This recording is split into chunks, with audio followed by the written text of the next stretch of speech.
Thank you very much, Mr Speaker. And I rise in support of the motion moved in the name of the member for Traeger.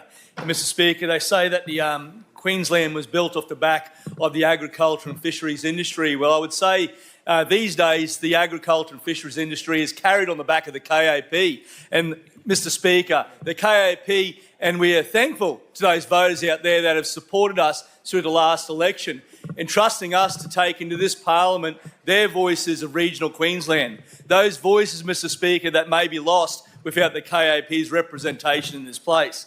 Mr Speaker, we have an opportunity tonight to try and wind back the clock. And I do take the point from the minister saying that you can't unscramble the egg. But God, you can actually clean the mess up and throw out the rubbish and start again. Yes, there might be a bit of a mistake and stuff you need to clean up there, and a little bit of financial indiscrepancies you might have to sort out. But the thing is, Madam Speaker, you can do that stuff. And in this House, we have the power. And if you're in government in this state, without an upper house, you have all the power to do so. You can do whatever you like. We saw that over the last couple of days, Madam Speaker. We've seen the government use extraordinary powers to push their policy objective. Well, Madam Speaker, I wish this government right now, tonight, would support this motion to use their extraordinary powers to help those that are asking for their help the most. Those commercial fishers out there that have been, downtrodden, spoken down about and vilified by those on this side of the House now, the previous Labor government, are looking for representation. They're looking for a lifeline, Madam Speaker, and what they are looking for is support from this government. And we went through the last election campaign and even the last 4 years' battle. Didn't matter if it was the Spanish mackerel quota cuts, if it was the East Coast fishery being shut down and the introduction of the NX licences, or the potential shutdown of the Gulf, which we're talking about tonight, Madam Speaker. Those commercial fishermen out there who had our support from day one were talking to us saying, if we get a change of government, do you think you'll be able to convince the LNP to support us? And some of those commercial fishermen were saying the LNP government's using all the right language right now coming into the election, telling us that they will be there to make sure that there's a commercial industry moving forward. Well, here's an opportunity, Madam Speaker. Here's an opportunity for those in government right now to support this motion raised by the member for Traeger. Madam Speaker, on the 28th of November 2002, the United Nations Educational, Scientific and Cultural Organisation, UNESCO, and the International Union of the Conservation of Nature, IUNC, released a report on the activity monitoring of the mission they did out on the Great Barrier Reef. Their whole purpose of that mission was to send a clear message to this federal government at the time, saying that we're going to shoot a shot over your bow because we're not happy about a few things you're doing. And we're going to use the Great Barrier Reef as the stick to make you do things. And we're going to put on record that we will put an endangered listing on the Great Barrier Reef, which is World Heritage listed, if you don't do something.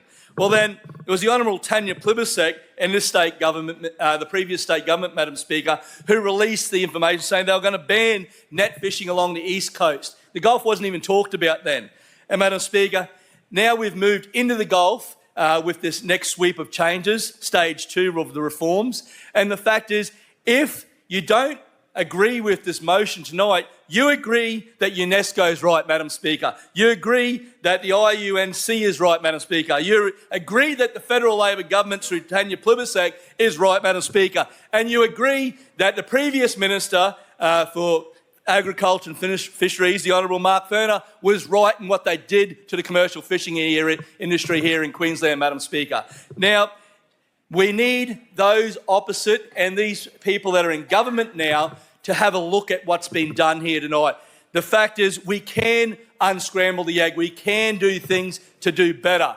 Madam Speaker, even if they don't support this motion tonight, please put it on record. And I'd love another person opposite of us to stand tonight in support of the commercial fishing industry.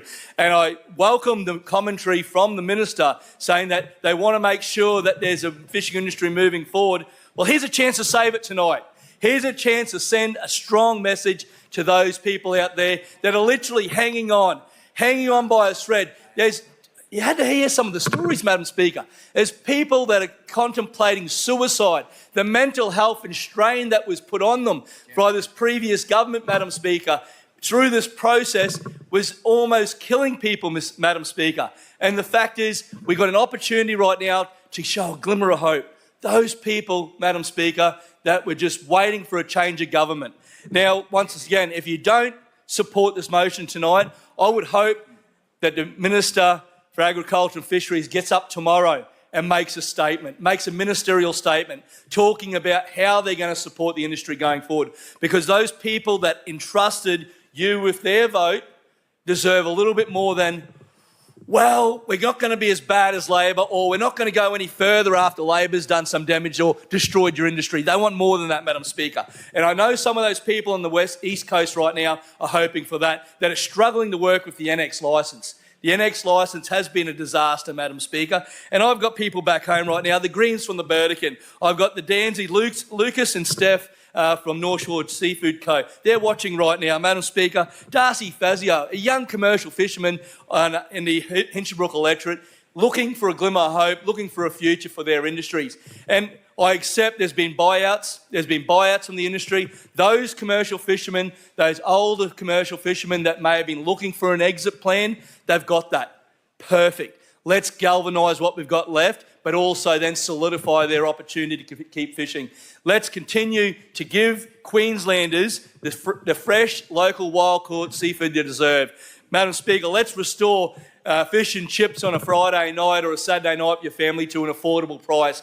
Madam Speaker, let's stop the 65% importation of seafood into this country when we're sitting on this massive wealth of resource that can be managed. And Madam Speaker, let's please not turn this into a fight between commercial and reccees, because, Madam Speaker, there's enough fish out there for everyone. Yarks those recreational guys out there that didn't have a disposition against the commercial fishermen, saying, you know what, there was a fair bit of fish out there, there's plenty of biomass. And even when this previous Labor government moved this regulation and moved this legislation, they said this wasn't about biomass, there's plenty of fish out there. This was about continuing to appease UNESCO and those overseas entities. That's what it was all about, Madam Speaker. It's about keeping them happy, keeping the Great Barrier Reef off the endangered list from the World Heritage listing, Madam Speaker, and that's wrong. We should be protecting the sovereignty of this country. We should protect what's left of the Gulf fishing up there in the Gulf. Let's protect those family businesses and those people that have actually invested into the industry. Give them an opportunity to get a return on their investment, not continue to add to the stranded assets out there. You have a look at the commercial fishing industry when it comes to trawling, Madam Speaker. The amount of trawlers now that are going for a pittance of what they were worth back in the day is absolutely a travesty. I see a couple of old trawlers getting around as, basically floating homes, or they call it houseboats, Madam Speaker. And the fact is, we should be building more boats, Madam Speaker. We should be building an industry. Karumba right now should be pumping, Madam Speaker.